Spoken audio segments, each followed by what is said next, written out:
अस्सलाम वालेकुम। Voice of America Washington से मैं हूँ सारा जमान। आज डोनाल्ड ट्रंप को अमेरिका के सदर का ओहदा संभाले 6 माह मुकम्मल हो गए हैं।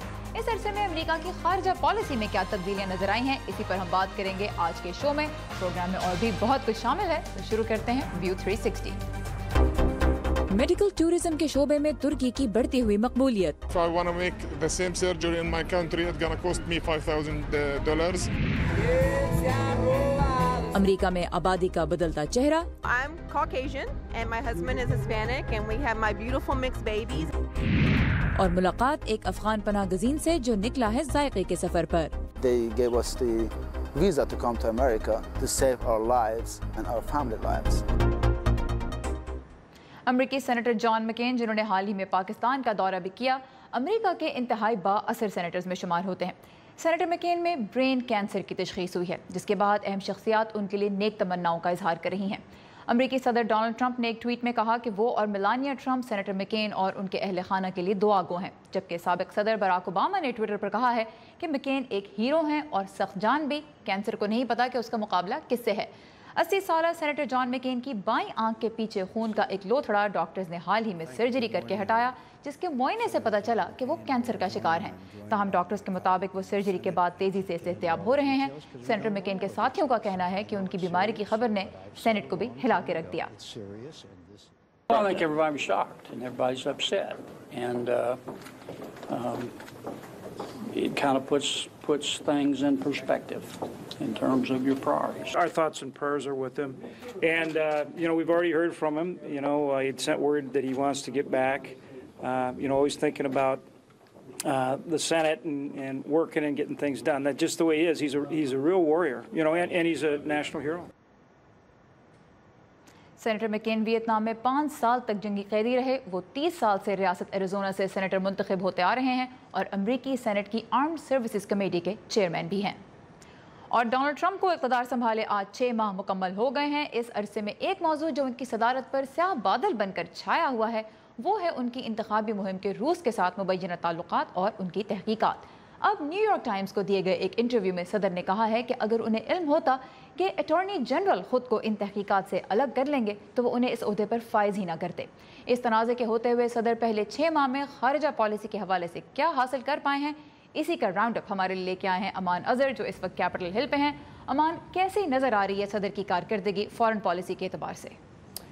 जी सारा, जैसे आपने अपने इंट्रोडक्शन में कहा, सदर ट्रंप को सदारत के मनसब पर फाइज हुए 6 महीने गुजर गए हैं और वाशिंगटन में तज्ज़ियाकार इस सवाल पर नज़र जमाए हुए हैं कि क्या वो फ़ौरन अमरीकी खारजा पॉलिसी की समत का ताजुन उस तरह कर पाए जैसे उन्होंने अपनी इलेक्शन मुहिम के दौरान उनका वादा किया था। अगर आप एक अमूमी जायज़ा लें तो आप देखते हैं कि जो पेरिस क्लाइमेट अकॉर्ड है उससे उन्होंने अमेरिका को अलहदा किया। उसके अलावा ट्रांस अटलांटिक तजारती माहदे से भी अलहदगी इख्तियार की। ये दोनों उनके इलेक्शन मुहिम के वादे थे। और उसके अलावा अगर आप देखें तो रूस से बेहतर ताल्लुकात के भी वो हमायती रहे, जिस पर शायद कुछ धड़ों की जानिब से उन्हें मुज़ाहमत का सामना भी है। लेकिन बुनियादी सवाल अभी भी यही है कि क्या वो जो अमरीकी खारजा पॉलिसी के बुनियादी खदोखाल हैं उनकी नई सिमत का तायुन कर पाए हैं ओबामा दौर की निस्बत या नहीं। और इन्हीं सवालात का जायज़ा लिया है हमने इस रिपोर्ट में। जब वो अवामी फोरम पर खिताब करते हैं तो सदर ट्रंप बराक ओबामा से यकसर मुख्तलिफ नज़र आते हैं। वॉर्सा में पॉलिश अवाम से खिताब में सदर ट्रंप ने खुद को बराक ओबामा की कसीर जहती सफारतकारी की पॉलिसी से अलहदा करते हुए खबरदार किया कि मगरबी इक़्तिदार को उन गिरोहों की दहशतगर्दी से खतरा है जो उनसे इत्तफाक नहीं करते। Do we have the desire and the courage to preserve our civilization in the face of those who would subvert and destroy it? लेकिन बहुत से अहम मसाइल पर उनकी जानिब से किए गए इक़दामात उनके इलेक्शन के दौरान किए गए वादों से मुताबिकत नहीं रखते। That Iran deal is the dumbest deal I think I've ever seen. I don't think I've ever seen anything like that. लेकिन बतौर सदर उन्होंने 2 बार ईरान डील को कायम रखने के तस्दीकनामे पर दस्तखत किए हैं और नेटो के मामले पर उन्होंने इलेक्शन मुहिम के दौरान अपनी पोजीशन को भी तब्दील किया है। I said it was obsolete. It's no longer obsolete. उन्होंने सदर ओबामा के 3 इक़दामात की समत तब्दील की है। इमिग्रेशन पर कवानीन को सख्त किया है और अमरीका को ट्रांस पैसिफिक पार्टनरशिप डील और पेरिस क्लाइमेट अकॉर्ड के कसीरुल जहती मुआहिदों से अलहदा किया है। The bottom line is that the Paris Accord is very unfair at the highest level to the United States. लेकिन अमेरिका के G20 पार्टनर्स की जानिब से दबाव के बाद पिछले हफ्ते पेरिस में अपने दौरे के दौरान उन्होंने कहा कि शायद वो पेरिस अकॉर्ड पर अपना मौक़िफ़ बदलेंगे। Something could happen with respect to the Paris Accord. We'll see what happens. खारजा पॉलिसी के माहिरीन कहते हैं सदर ट्रंप के मिले जुले पैगामात से दुनिया में बुखलाहट फैली है। There are deep-seated questions about American values. अमरीकी अक़दार और इस इंतज़ामिया की सिमत के हवाले से बहुत से सवालात ने जन्म लिया है। अगर हम कौम परस्ती और अवामियत पसंदी की जानिब जाते हैं तो अब से 4 साल बाद हम उन रिश्तों और इदारों में एतमाद में कमी देखेंगे जो बैनुल अक़वामी निज़ाम में इस्तेहकाम का बायस हैं। The stickiness, if you will, of the relationships and the institutions that have kept the international order in a stable fashion. अलबत्ता माहिरीन का कहना है कि फ़िलहाल मुख्तलिफ अवामिल के बायस ट्रंप इंतज़ामिया की पॉलिसियाँ ओबामा दौर से ही मिलती जुलती हैं। जी, जैसा कि आपने इस रिपोर्ट में देखा, माहिरीन का ख्याल है कि फ़िलहाल जो अमरीकी खारजा पॉलिसी की समत है उसमें कोई ऐसी तब्दीली नहीं आई जिससे कहा जा सके कि शायद वो अब ओबामा दौर से खासी या यकसर मुख्तलिफ है। ईरान डील के अलावा जो सदर ट्रंप का ट्रैवल बैन था उस पर अदालत की जानिब से उनके इख्तियारात में कमी देखी गई है, जबकि शुमाली कोरिया के मसले पर उनको सदर ट्रंप को एहसास हुआ है कि उनके पास ज़्यादा ऑप्शंस नहीं है। यही मसला सदर ओबामा को भी पेश आया था उनके अपने दौर में। ये तो बात रही सदर ट्रंप के पहले 6 महीने और खारजा पॉलिसी की समत की। यहाँ मैं ये भी बताता चलूँ कि अगले हफ्ते सदर ट्रंप के साहिबजादे ट्रंप जूनियर और उनके कैंपेन चेयरमैन पॉल मैनाफर्ट को सेनेट की जुडिशरी कमेटी के सामने सवालात के जवाब देने होंगे, जिनका मकसद इस बात का तयन करना है कि क्या रूस ने पिछले अमरीकी इंतखाबात में मुदाखलत की या नहीं और उनकी कैंपेन के अपने रूस के साथ मुबैना रवाबित थे या नहीं। वाशिंगटन समेत पूरी दुनिया की नज़रें इस सेनेट जुडिशरी कमेटी की इस हेयरिंग पर मरकूज होंगी। जी सारा। अमान अजहर हमें कैपिटल हिल से राउंड अप दे रहे थे सदर ट्रंप की आलमी सतह पर कारकर्दगी का। थैंक यू अमान। और खारजा पॉलिसी के एतबार से सदर डोनाल्ड ट्रंप की हिकमत अमली क्या शक्ल इख्तियार करी है, इसी पर हम बात करेंगे हमारे आज के मेहमान वाशिंगटन के तहकीकाती इदारे स्टिम्सन सेंटर के नेट ओल्सन से। Nate, welcome to View 360. Thanks, we saw that the Russia probe is casting a shadow on President Trump's presidency so far. Lots of big issues: North Korea, Syria, Afghanistan. Does it look like President Trump's foreign policy is taking some kind of a shape? Is it developing as a coherent policy or not yet? I would say the main takeaway that we've seen from the Trump administration's first 6 months on foreign policy is that doing foreign policy is hard. Like most administrations, the president and his team have had some learning by doing. They've taken some bumps. They've tried to follow through on a number of priorities that they emphasized in the campaign. In a few isolated instances, they've been able to take some substantive action, but on many issues, as we've just heard, the Trump administration has had to essentially carry forward the Obama administration's policies. To the extent that there has been some kind of prevailing theme that we've seen kind of bubble to the surface, I'd say the president's really strong emphasis on trade and economic issues has pervaded a number of foreign policy issues. So, for instance, on, say, North Korea, in a number of cases, we've seen the president link other security and foreign policy issues to trade and the economy. So that's something that, among other things, has created some uncertainty among our allies and adversaries alike. तो जहाँ तक policy की shape की बात है तो अभी बहुत सारे ऐसे मामलात हैं जिन पे सदर और उनकी काबीना वक्त के साथ साथ सीख रहे हैं। सदर आमतौर पे ट्रेड को और मईशत को फॉरेन पॉलिसी इश्यूज़ के साथ टाई करते हुए नज़र आ रहे हैं और इसमें नॉर्थ कोरिया का इशू भी ऐसा है जिसमें वो इकोनॉमिक सैंक्शंस की तरफ ज़्यादा देख रहे हैं, लेकिन ओवरऑल बहुत से ऐसे मामलात हैं जिन पे अभी उस हद तक पेशरफ नहीं हो पा रही जिस हद तक आमतौर पर तवक्को की जा सकती थी, क्योंकि बहुत कुछ अभी सीखना बाकी है। In terms of the his campaign promises, we have noticed that he said that he was going to make America's military really strong. He has also suggested increase in the military's budget in his proposed budget, but also that America should be doing less for other countries and let other countries take lead. Does this look like there are two opposite goals that are kind of trying to be made to work together, do more and less at the same time? To some degree, yes. There is a little bit of a discontinuity or a tension between those two. On the other hand, there are some ways that, like past administrations, the Trump team could try to enhance and beef up the U.S. military's capabilities while changing the way that we share the burden, so to speak, with other countries, namely, well, at least for one example, increasing military equipment sales to other countries. That's one area where the Trump team has already been quite active and quite proud to kind of demonstrate that. Do you think there's more of a reliance on military than on diplomats? I think it seems quite clear that that is the case, not least in how much autonomy the president has given to, for instance, the Secretary of Defense and a number of the other former military officials who now serve in the administration. So, सदर के ये जो दो goals हैं कि एक तरफ अमेरिकी जो फ़ौज है वो बहुत मजबूत हो और अमेरिका बहुत स्ट्रॉन्ग स्टैंड ले ग्लोबल इश्यूज़ पर, और दूसरी जानिब दूसरे मुल्क जो हैं वो ख़ुद अपनी ज़िम्मेदारी ज़्यादा उठाएं। ये दो ऐसे गोल्स हैं जो नेट की नज़र में एक दूसरे से किसी हद तक कन्फ्लिक्ट भी करते हैं, कुछ इख्तलाफ भी हैं इनमें, लेकिन सदर की ओवरऑल पॉलिसी में मिलिट्री का किरदार सिफारतकारी से ज़्यादा नज़र आ रहा है। और एक काम जो उन्होंने किया भी है इस अरसे में वो ये है कि मिलिट्री की सेल्स जो हैं, जो हथियारों की सेल्स हैं दूसरे मुल्कों में, वो बड़ी नुमायाँ रही हैं। सऊदी अरब के साथ बहुत बड़ा डील भी उन्होंने किया था। Let's talk a little bit about Pakistan and Afghanistan. We were expecting the Afghan policy of Trump administration to come by the middle of July. We haven't seen it yet. There is pressure on Pakistan as well. There is a lot of talk in Washington, D.C. Quickly, if you can tell us, is the president solely responsible for foreign policy, setting the tone, setting the agenda, or is the delay also something that that other parties should also be held accountable for, especially Department of Defense and the Foreign Ministry here? Sure. I think that other departments and agencies here in the United States are, as they always have, played a substantial role in the bureaucratic process. Many times that's normal, to be expected. It's not uncommon to see certain milestones or deadlines set and then pass, as you just mentioned. Then again, a lot of it in this environment, as we've seen in the last 6 months, comes down to the president, or at least his very close inner orbit of advisors. And again, the uncertainty that often creates in South Asia, for instance, and not least, is something that has real tangible effects. All right, Nate, thank you so much for taking time out for View 360. Thanks. और यहाँ पे आपको बताते चलें कि जो खारजा policy की सूरत हाल है उसके लिए ज़ाहिर है कि बहुत से मुख्तलिफ महकमे ज़िम्मेदार तो होते हैं, नेट ओल्सन ने कहा, लेकिन उनका ये कहना है कि बिल आखिर ज़िम्मेदारी सदर और उनका जो क्लोज सर्कल है जिसमें सेक्रेटरी ऑफ डिफेंस और उसके अलावा सेक्रेटरी खारजा शामिल हैं, ज़्यादातर ज़िम्मेदारी उन्हीं को उठानी होगी। तो यहाँ पे हम प्रोग्राम को आगे बढ़ाएंगे। अमरीकी महकमा खारजा ने दहशतगर्दी की सालाना रिपोर्ट में दाइश और ईरान को बदस्तूर ख़तरा करार दिया है।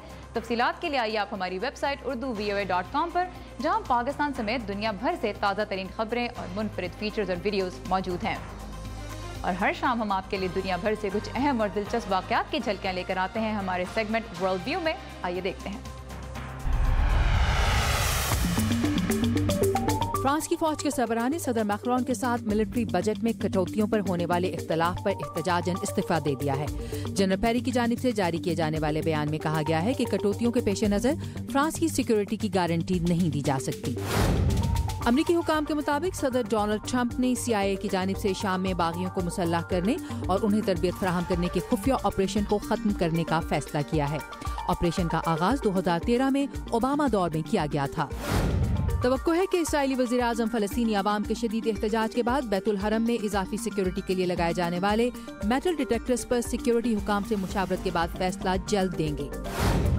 चीन के जनूबी इलाके चोंगचिंग में दर्जा हरारत रिकॉर्ड इजाफे के बाद 35 डिग्री सेंटीग्रेड तक पहुंच गया है, जिसके बायस वहां चिड़ियाघर में जानवरों की 200 अक़साम को शदीद गर्मी से बचाने के लिए हंगामी इक़दाम किए जा रहे हैं।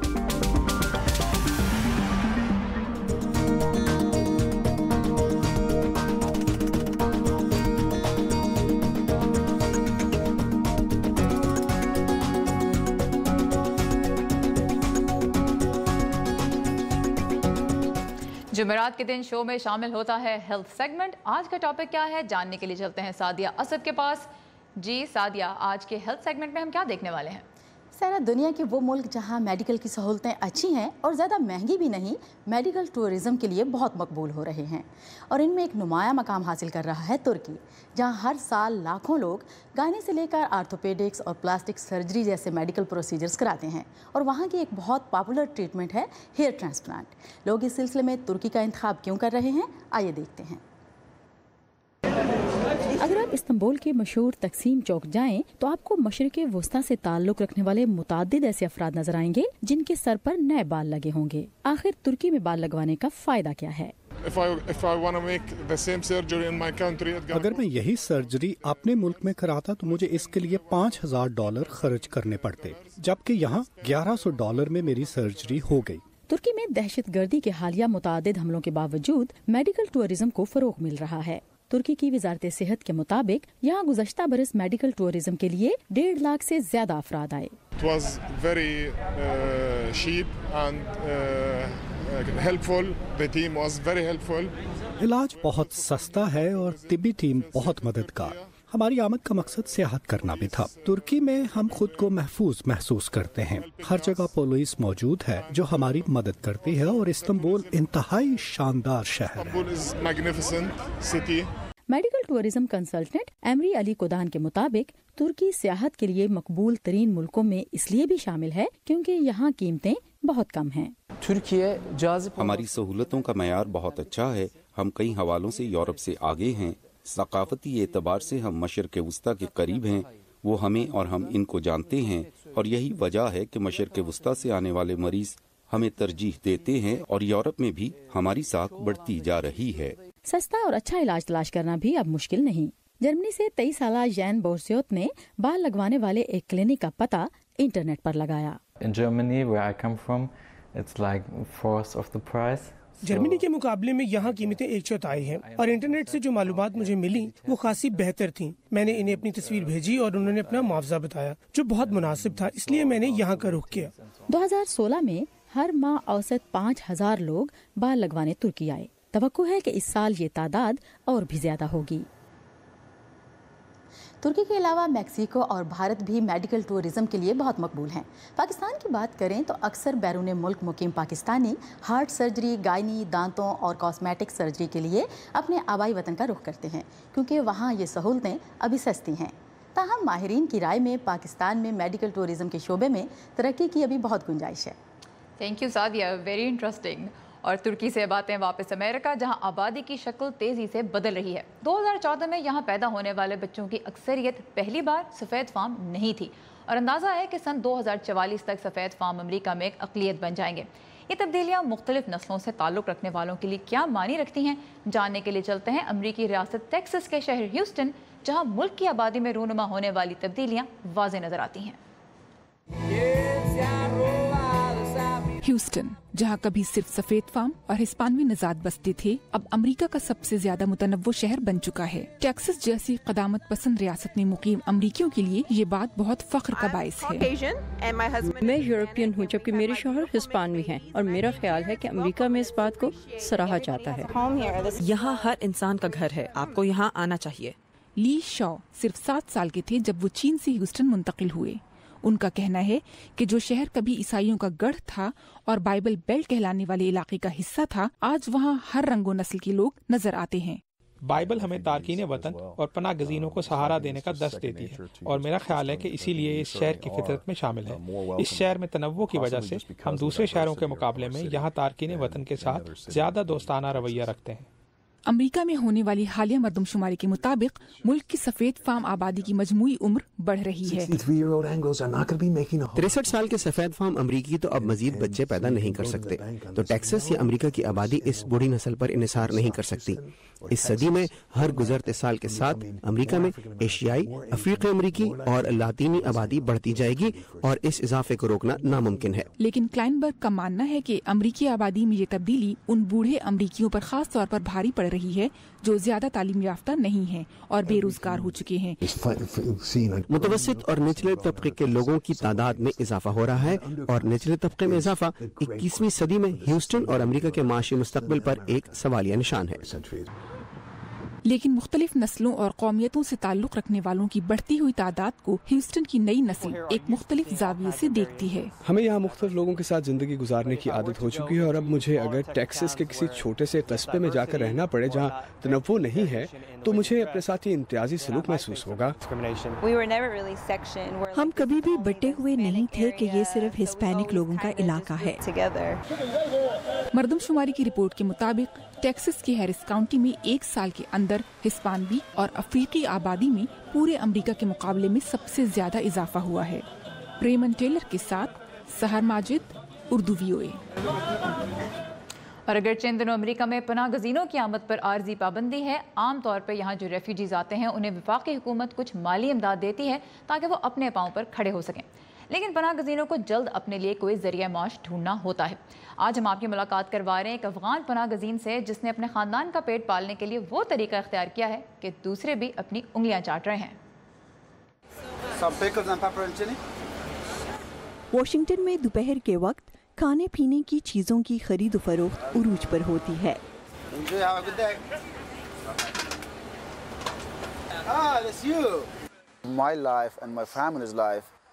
मेरी और मेरे ख़ानदान की ज़िंदगी तालिबान, अलकायदा और हक्कानी नेटवर्क जैसे बुरे लोगों की वजह से बहुत ख़तरे में थी।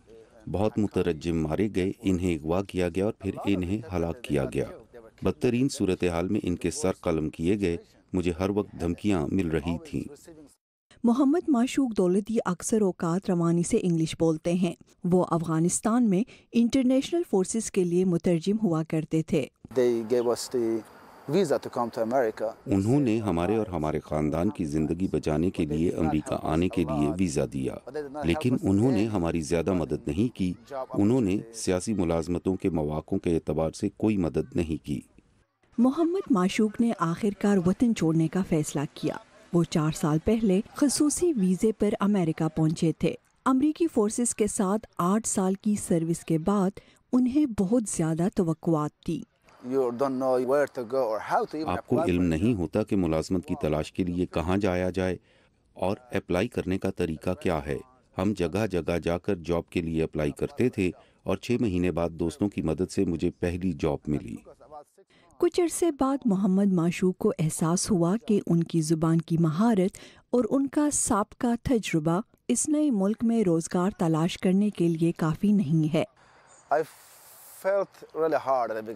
मुझे शुरू में बहुत मुश्किल लगा क्योंकि मैं इस किस्म की मुलाजमत का बिल्कुल आदी नहीं था और बहुत ज़्यादा मेहनत करने के बाद बिलाखिर मैं कैशियर और फिर एक बावर्ची बन गया। मोहम्मद माशूक की पहली मुलाजमत एक चिकन रेस्टोरेंट में सफाई और खुराक की तैयारी थी। मैं ईरानी और अफगान खानों से मानूस हूँ और ये बहुत अच्छी तरह पकाता हूँ।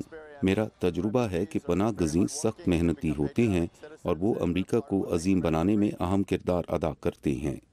मोहम्मद माशूक ने एक वक्त में 2 मुलाजमतें भी की, लेकिन फिर उसे वाशिंगटन में एक फूड ट्रक मिल गया जिसे एक ईरानी पनाह गुज़ीन चलाया करता था। वो 3 साल से इकट्ठे काम कर रहे हैं। ये कारोबार बहुत अच्छा चल रहा है और इनके बहुत से गाहक मुस्तकिल तौर पर आते हैं। मैं अपनी तालीम को जारी रखने के लिए कोशिश कर रहा हूँ ताकि मुझे किसी दफ्तर में मुलाजमत मिल सके, लेकिन साथ ही मैं फूड ट्रक बिजनेस भी जारी रखना पसंद करूँगा। लेकिन उसने अपना बुनियादी ख्वाब कभी तर्क नहीं किया। ये रिपोर्ट आपके लिए पेश कर रही थी शहनाज नफीस। ये था आज का व्यू 360। आप हमारे शो के बारे में हमें फीडबैक बहुत से मुख्तलिफ तरीकों से दे सकते हैं। आप हमारे साथ ट्विटर पे बातचीत कर सकते हैं। ट्विटर हैंडल है @UrduVOA और उसके अलावा इंस्टाग्राम पे भी आप हमें फॉलो कर सकते हैं। और फेसबुक तो हर वक्त हमारा एक्टिव रहता ही है। उसका एड्रेस है facebook.com/VOA Urdu। तो जैसे चाहें हमसे कनेक्ट करें। कल इसी वक्त इसी जगह आपसे फिर मुलाकात होगी। तब तक के लिए खुदा हाफिज।